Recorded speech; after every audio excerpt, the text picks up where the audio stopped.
అందరికీ నమస్కారం అండి. ప్రస్తుతానికి మనం కంచిలో ఉన్నాం. కంచి అమ్మవారి దర్శనం అయిన తర్వాత కంచి కామకోటి పీఠాధిపతుల ఆధ్వర్యంలో నడుస్తున్నటువంటి శ్రీ చంద్రశేఖరేంద్ర సరస్వతి విశ్వ మహావిద్యాలయం ఈ కాలేజ్లో ఉన్నాం రైట్ నౌ. ఈ కాలేజ్కి సంబంధించిన పూర్తి వివరాలని వారిని అడిగి తెలుసుకుందాం. వీసీ గారి దగ్గరికి పెడుతున్నాం రైట్ నౌ. మనం వెళ్ళిపోదామండి. వీసీ సార్ నమస్కారం అండి. నమస్కారం. మిమ్మల్ని చూసిన వెంటనే మాట్లాడిన ఈ 2 నిమిషాల్లో ఫస్ట్ అసలు మీ గురించి తెలుసుకోవాలి అనుకున్నాను. సో ప్రేక్షకులకి తెలుగు వాళ్ళు అయి ఉండి ఇప్పుడు ప్రస్తుతానికి ఇక్కడ ఎన్నాళ్ళ క్రితం నుంచి ఇక్కడ ఉంటున్నారు, అలాగే ఎలా మీరు వీసీ అయ్యారు అంటే ఒక్కసారి మీ గురించి మాకు ఏమైనా చెప్తారా? సంతోషం అండి. నా పేరు గుళ్ళపల్లి శ్రీనివాసు. నేను తణుకు దగ్గర ఇరగవరం గ్రామానికి చెందినటువంటి వాళ్ళం. మా పూర్వీకులు అక్కడ అందరూ వేద పండితులు వారందరూ. గుళ్ళపల్లి వెంకటనారాయణ ఘనపాఠి గారని మా నాన్నగారి పేరు. ఆయన చిన్న వయసులోనే వేదాధ్యయనంలో ఘనపాఠంలో ఉత్తమోత్తమంగా పరీక్ష ఇచ్చి సెలెక్ట్ అయ్యి ఎంతోమంది ప్రస్తుతం ఆంధ్రదేశంలో ఉన్నటువంటి ఘనపాఠులు మా నాన్నగారి శిష్యులు లేక వాళ్ళ శిష్యులు. మా నాన్నగారికి ప్రెసిడెంట్ అవార్డు వచ్చింది. మా నాన్నగారి శిష్యులైనటువంటి మా బాబాయ్ గారు గుళ్ళపల్లి ఆంజనేయ గణపాటి గారని, ఆయన కూడా చాలా ఫేమస్ అయినటువంటి వ్యక్తి. ఆయనకి వచ్చింది ప్రెసిడెంట్ అవార్డు. ఆయనే కాకుండా విష్ణుభట్ల సుబ్రహ్మణ్య దీక్షితులు గారిని హైదరాబాద్లోనే ఉంటారు, వేదార్థ పండితులైన. ఆయనకి ప్రెసిడెంట్ అవార్డు వచ్చింది. మా నాన్నగారికి ఆయన శిష్యులిద్దరికీ ప్రెసిడెంట్ అవార్డు వచ్చింది. అంత గొప్ప వేద కుటుంబం మాది. నేను గుంటూరు జిల్లాలో పుట్టాను. గుంటూరులో సంస్కృతమే చదువుకున్నాను నేను. అరండల్పేటలో సంస్కృత కాలేజ్ ఉండేది, అక్కడ చదువుకుని తర్వాత నాగార్జున యూనివర్సిటీలో ఎంఏ చేసి తిరుపతిలో ఇప్పుడు నేషనల్ సంస్కృత యూనివర్సిటీ అని పిలువబడేటువంటి సంస్థలో పిహెచ్డికి చేరాను.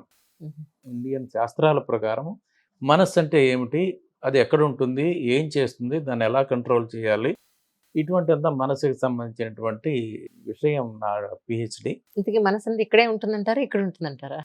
మనస్సు అనేటువంటిది ఇక్కడ హృదయ పుండరీకం అంటారు దాన్ని. పురీతత్ నాడి. పుండరీకం అంటే అది కమలాకారంలో ఉంటుంది. అందులో పురీతత్ అనేటువంటి ఒక నాడి ఉంటుంది. ఆ నాడి మనసుకి కేంద్రం. మనసు అనేటువంటిది అణురూపంలోనే ఉంటుంది అనేటువంటిది మన శాస్త్రాలు ఎక్కువగా చెప్పే దర్శనాలు. ఈ మనసు అనేటువంటిది చాలా చంచలమైనటువంటిది. ఇది తన స్థానంలో ఉండకుండా బయటికి తిరుగుతూనే ఉంటుంది. ఈ మనసు ఎప్పుడైతే మన ఇంద్రియం కంటితో మనసు వచ్చి కంటితో చేరితే కంటి ద్వారా మనకి విషయం తెలుస్తుంది, లేకపోతే తెలియదు. అలాగే మన మనసు చెవితో సంబంధిస్తేనే ఆ శబ్దం తెలుస్తుంది, లేకపోతే తెలియదు. ఇలాగా చాలా ఉంది దానికి. మన ఏవ మనుష్యాణం కారణం బంధమోక్షయోహ. మనిషి యొక్క కష్టాలకి సుఖాలకి కారణం మనసే అనేటువంటి చాలా ఫిలాసఫీలో మనసు వేరు, బుద్ధి వేరు, ఇవన్నీ చాలా రకరకాలుగా ఉన్నాయనుకోండి. సో నేను అక్కడ పిహెచ్డి చేస్తూ ఉండగా ఇక్కడ కాంచీపురంలో ఒక సంస్కృత కాలేజీ ఉండేది. ఆ కాలేజీ వాళ్ళు అడ్వర్టైజ్ చేస్తే అందులో నేను అప్లై చేశాను. నేను సెలెక్ట్ అయ్యాను. తర్వాత ఆ కాలేజీ కంచి కామకోటి పీఠానికి సంబంధించినటువంటిది. తర్వాత ఆ కాలేజీనే, సంస్కృత కాలేజీనే యూనివర్సిటీగా మారింది. అదే ఇది యూనివర్సిటీ. సో నేను ఈ యూనివర్సిటీ 1993 సంవత్సరంలో మన ప్రియతమ ప్రధానమంత్రి తెలుగువారు పివి నరసింహారావు గారి ద్వారా చేతుల మీదుగా ఈ యూనివర్సిటీ ప్రారంభించబడింది. అది కూడా కంచి కామకోటి పీఠం 68వ పీఠాధిపతి చంద్రశేఖరేంద్ర సరస్వతి స్వామి వారు నడిచే దేవుడు. ఆయన శత జయంతి సందర్భంగా ఆయన ఇక్కడ నరసింహారావు గారు ఇక్కడికి వచ్చి ఆ రోజునే 93వ సంవత్సరంలో దీన్ని అనౌన్స్ చేయడం జరిగింది. ఆ తర్వాత 94 సంవత్సరం నుంచి యూనివర్సిటీ నడవటం ప్రారంభించింది, కోర్సులు స్టార్ట్ చేయడం అనేటువంటిది. కనుక మొట్టమొదటిగా ఇది సంస్కృతం సంబంధించినటువంటి విద్యా సంస్థ ఇది. మన కామకోటి పీఠాధిపతుల లక్ష్యం ఏంటంటే, మనం మొదటి నుంచి కూడా చూసుకున్నట్లయితే భారతదేశం జ్ఞానభూమి.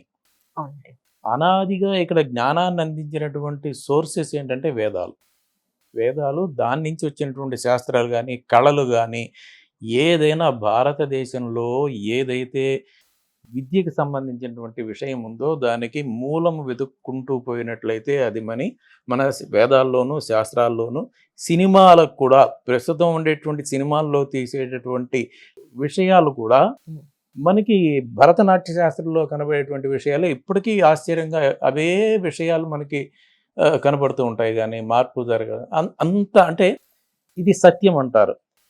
సత్యం అనేటువంటిది ఏ కాలంలోనూ మారదు. అంత గొప్ప జ్ఞానాన్ని అందించేటువంటివి వేదాలు, శాస్త్రాలు.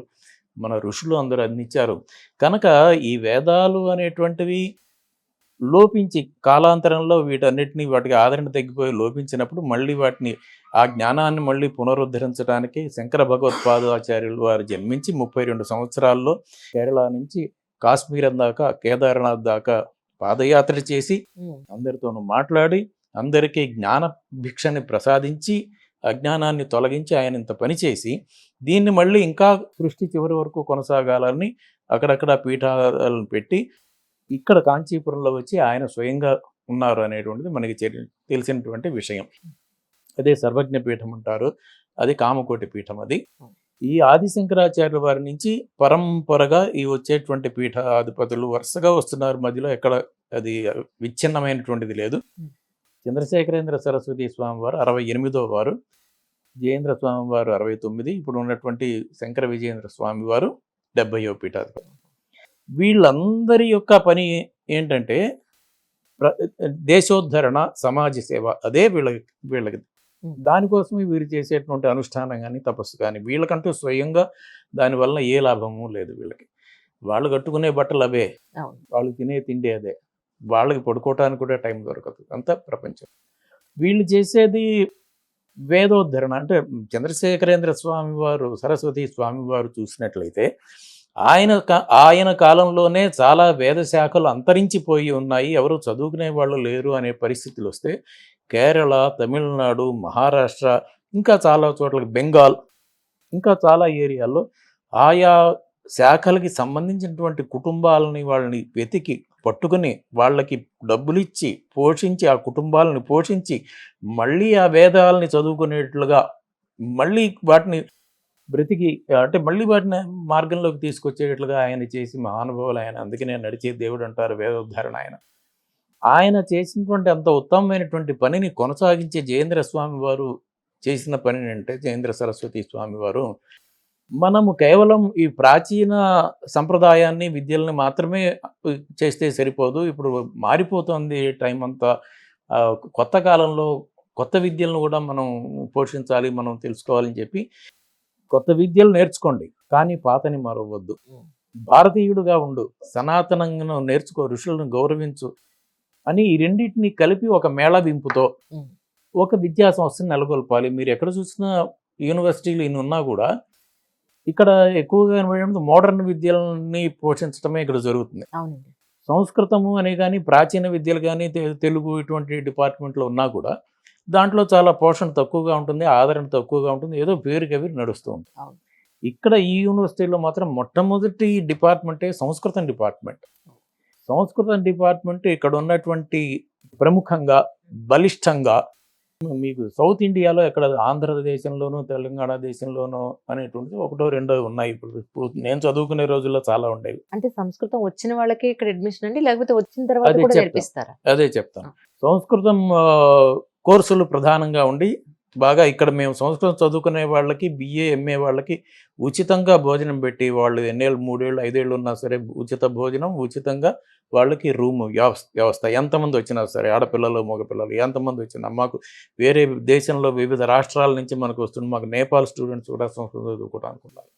ఇలాగ సంస్కృతాన్ని ఒక పక్క పరిరక్షిస్తూ ఈ కొత్త కోర్సులు అయినటువంటివి ఇంజనీరింగ్, ఎంబీఏ, ఎంసీఏ వీళ్ళందరినీ ఇక్కడ కోర్సులు ఇంట్రడ్యూస్ చేసి వీళ్ళకి కూడా సంస్కృతము, ఇండియన్ కల్చర్ అనేటువంటి పేపర్ కంపల్సరీ ఇది ఉండాలి అని చెప్పి మొత్తానికి వీళ్ళని మోడర్న్ ఎక్స్పర్ట్గా తయారు చేస్తూ భారతీయ స్వభావంతో వీళ్ళని తయారు చేస్తూ ఇక్కడ చేస్తున్నాము.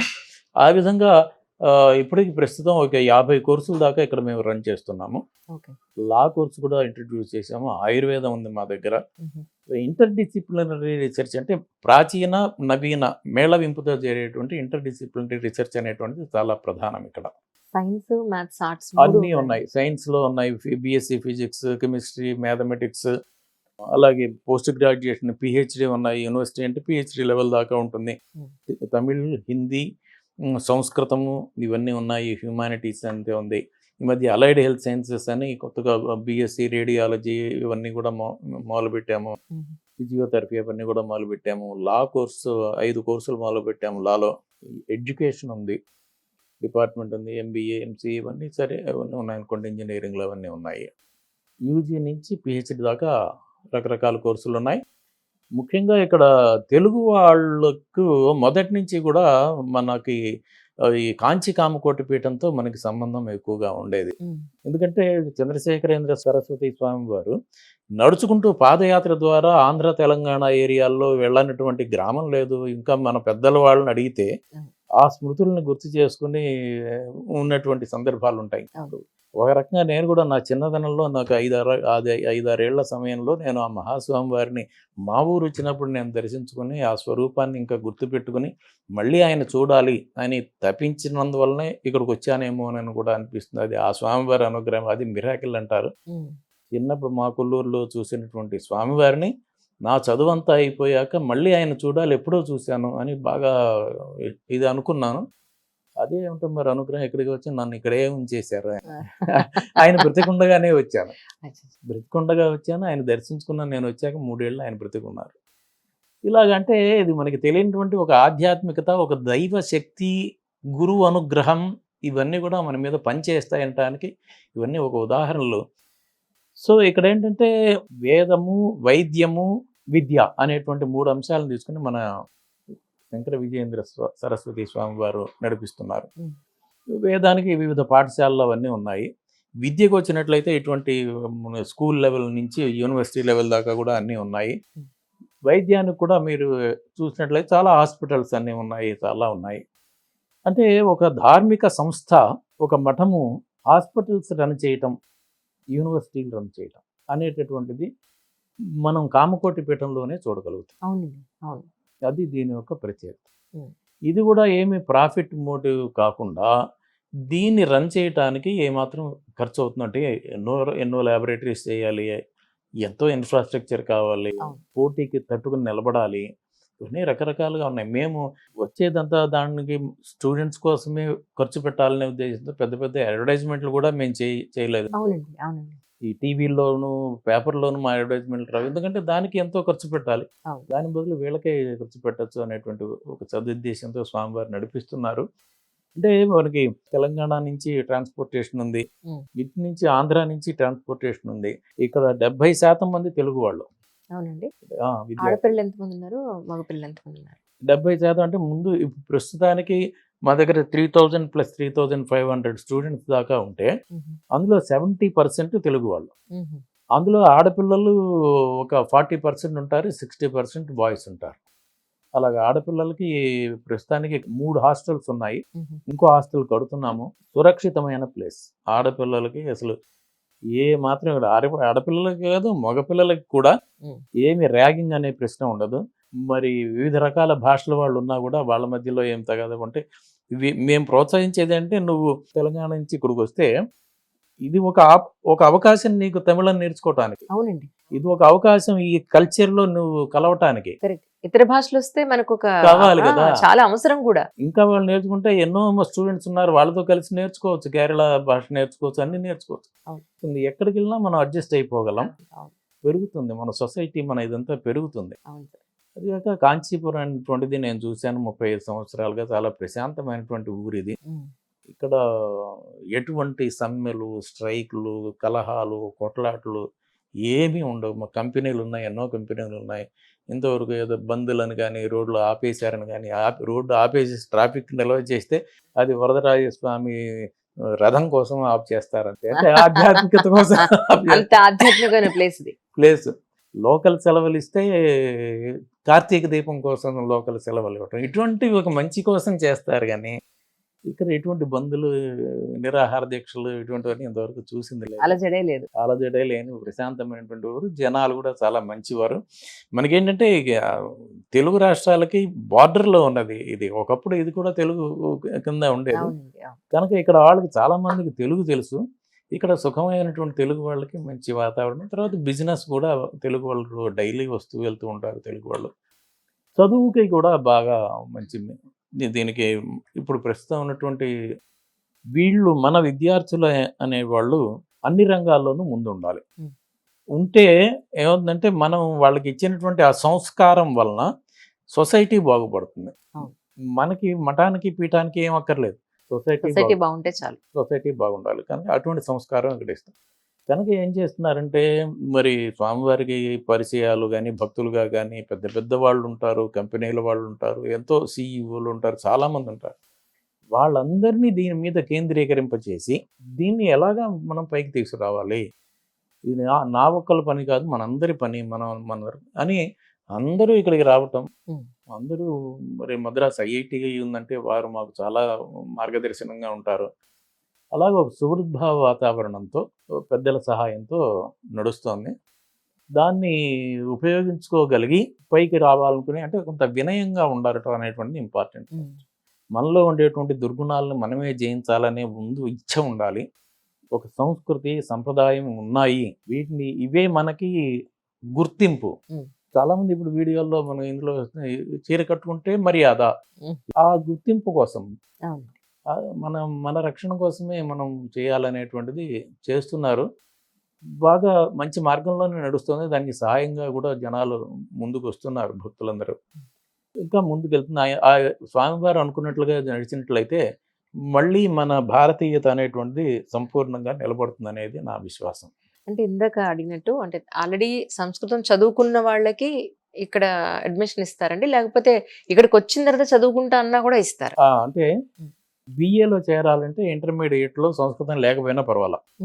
మేము ఒక పరీక్ష పెడతాము. ఆ పరీక్షలో వాళ్ళకి ఏదో సంస్కృతం అనేటువంటిది ఒకటి ఉంది, ఇందులో ఇది ఉంటుంది అనే విషయం తెలిస్తే చాలు. మేమే సంస్కృతం నేర్పుతాం వాళ్ళకి, అక్షరాల దగ్గర నుంచి కూడా నేర్పుతాం అవసరమైనట్లయితే. సంస్కృతం మీడియాలోనే వాళ్ళకి, సంస్కృతం మీడియంలోనే వాళ్ళకి క్లాసులు జరుగుతాయి. ఓన్లీ ఫర్ బిఏ అండి, లేకపోతే అన్ని ఎంఏ సంస్కృతం డిపార్ట్మెంట్లో ఓకే మాట్లాడుకోవడం కూడా స్టూడెంట్స్, స్టాఫ్. నేను ఇప్పుడు మీరు చూసుంటారా, ఎంతో నేను మాట్లాడిన సంస్కృతంలోనే మాట్లాడు కూర్చోని చెప్పాను. ఆయన ఒరిస్సా, ఒరిస్సా టీచర్లు ఉన్నారు, జార్ఖండ్ నుంచి ఉన్నారు, ఛత్తీస్గఢ్, బీహార్, మనకి సౌత్ ఇండియా నుంచి ఆంధ్ర, తెలంగాణ అందరూ ఉన్నారు. అధ్యాపకులు, స్టూడెంట్స్ అందరూ ఉంటారు. మా అందరికీ కామన్ లాంగ్వేజ్ సంస్కృతమే. కానీ ఈ యూనివర్సిటీ గురించి ఎక్కడా కూడా మీరు మార్కెటింగ్ చేయట్లేదు, ఒక అడ్వర్టైజ్మెంట్ లేదు, పోనీ ఒక పర్టికులర్ టైంలో అడ్మిషన్స్ ఇలా అవుతాయి అనేది కూడా మీరు ప్రోపగండా చేసుకోవట్లేదు. ఎలా తెలుస్తుంది? ప్రజలకు ఎలా రీచ్ అవుతారు మీరు? అంటే మేము మొదటి నుంచి చేసేది మనకి రావాల్సినటువంటి స్టూడెంట్స్ సంస్కారంగా ఉండాలి.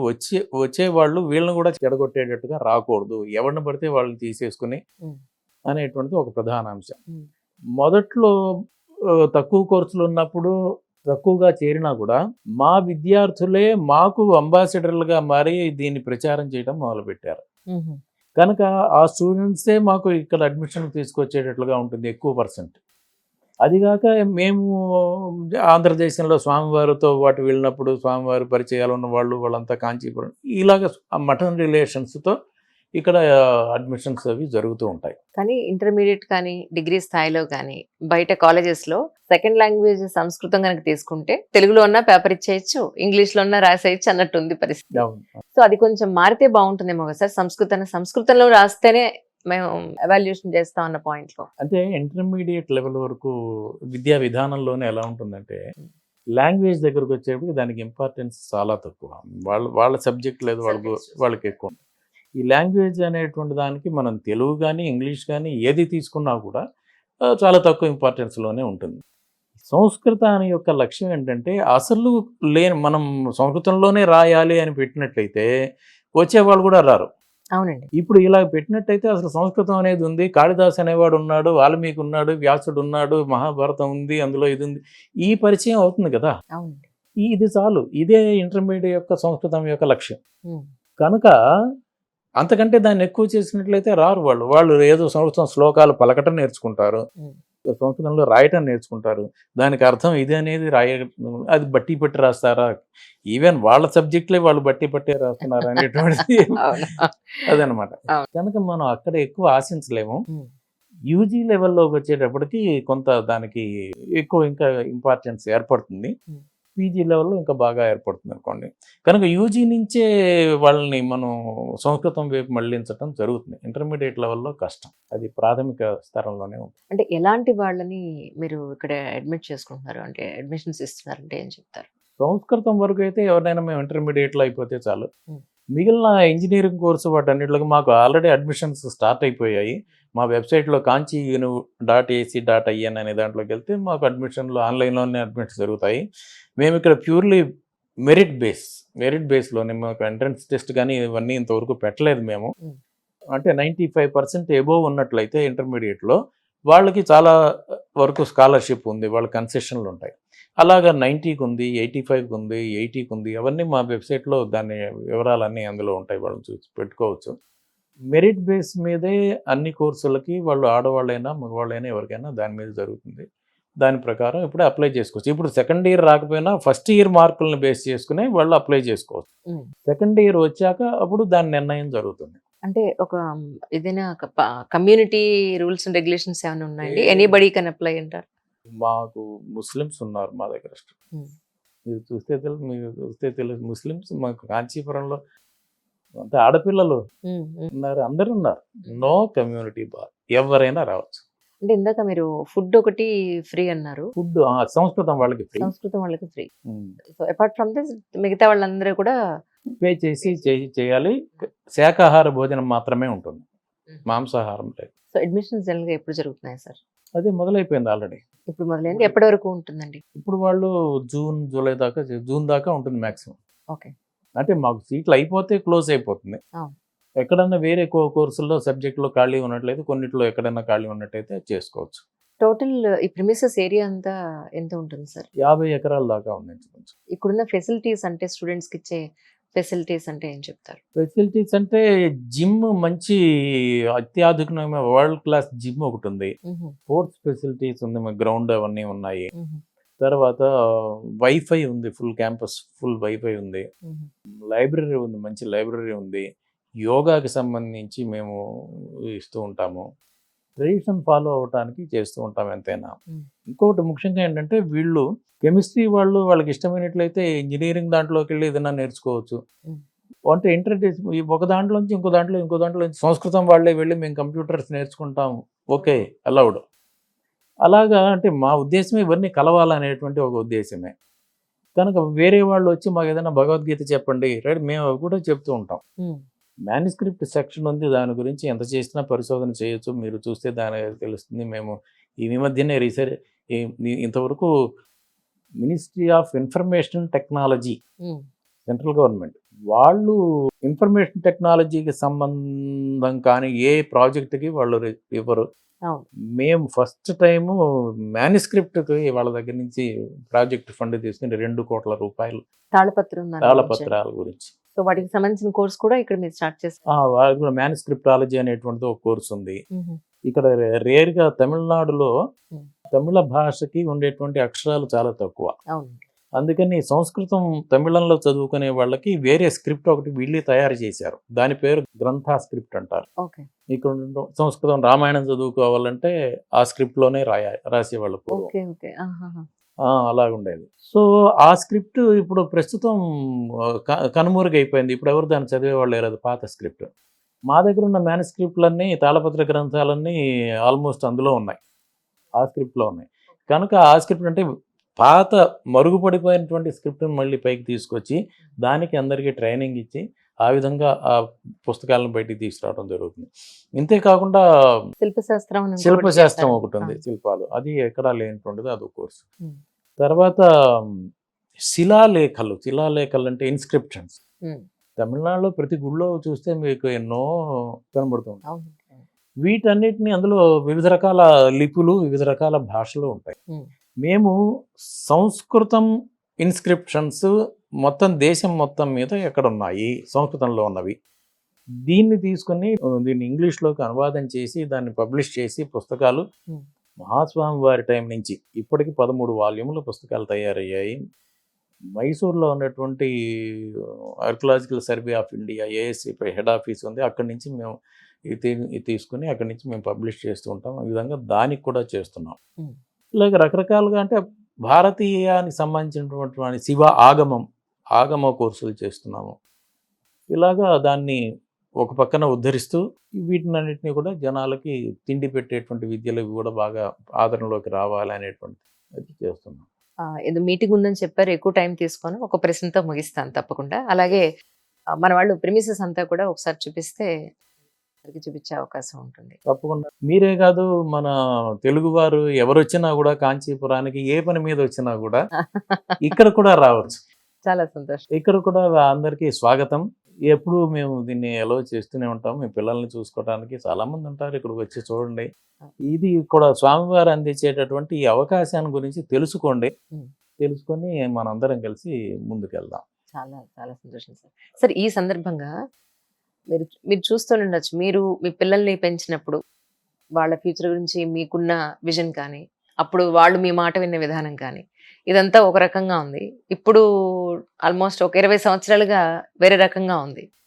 ఈ పిల్లల్ని, తల్లిదండ్రుల్ని, సొసైటీని చూసినప్పుడు ఇప్పుడన్నా అవకాశం వస్తే వీళ్ళకి ఈ మాట చెప్పాలి అనుకునే ఏమైనా ఉంటే పేరెంట్స్కి, పిల్లలకి ఒక మాట ఏమైనా చెప్తారు? నిజానికి నేను సంస్కృతం బ్యాక్గ్రౌండ్తో ఉన్నటువంటి వైస్ ఛాన్సలర్ని. ఇక్కడ జరిగేటువంటి దాన్ని ఏ సంబంధించి అంటే కంప్యూటర్ సైన్స్, ఇంజనీరింగ్ ఏ సంబంధించినటువంటి ఏ ఫంక్షన్ జరిగినా నాకు స్టూడెంట్స్తో మాట్లాడే అవకాశం, ఏ ఫంక్షన్ కానీ ఎక్కడ ఏది జరిగినా కూడా నేను మాట్లాడేటువంటి నాకు తెలిసిన విషయమే నేను మాట్లాడగలను. కానీ నేను కంప్యూటర్ గురించి, ఎన్నో మెకానికల్ ఇంజనీర్ గురించి నేను మాట్లాడలేను. నేను చెప్పేటువంటిది వాళ్ళకి ఏంటంటే మన సంస్కృతి, ఆచారము, వ్యవహారములు, కుటుంబ వ్యవస్థ, తల్లిదండ్రులు, గురువులు, విద్య అంటే ఏమిటి, ఋషులు అంటే ఏమిటి, ఇదే నేను వాళ్ళకి చెప్పడం జరుగుతూ ఉంటుంది. నేనే కాక ఇక్కడ అటువంటి మీకు చూసినట్లయితే శంకరాచార్యుల వారి కొటేషన్స్ అన్ని, గురువు అంటే ఎవరు, తల్లి అంటే ఎవరు, జీవనం అంటే ఏమిటి, విద్య అంటే ఏమిటి, ఈ శంకరాచార్యుల వారు రాసిన కొటేషన్లన్నీ మీకు గేటు దగ్గర నుంచి ఇక్కడ దాకా డిస్ప్లే చేసి బోర్డులో వీళ్ళు చూపిస్తారు. తర్వాత బోర్డులో పెట్టాము, దాన్ని ట్రాన్స్లేషన్ చేసి పెట్టాము. గోమాత ఉంది ఇక్కడ, ప్రాక్టికల్ ఆచారం. గోమాత రోజు పొద్దున్నే రోజు ప్రేయర్ జరుగుతుంది ఇక్కడ. ప్రేయర్ పొద్దున్న, సాయంకాలం విష్ణు సహస్రనామం ఎంఎస్ సుబ్బలక్ష్మి గారు విడిచిన ఇప్పుడు 6 గంటలు అయ్యగానే కరెక్ట్గా మోగుతుంది మీకు. పొద్దున్న 6 గంటలకు మోగుతుంది. అంటే హాస్టల్లో ఉన్న వాళ్ళు నిద్రపోతున్నా కూడా 6 గంటలకి విష్ణు సహస్రనామం నిద్రపోలే.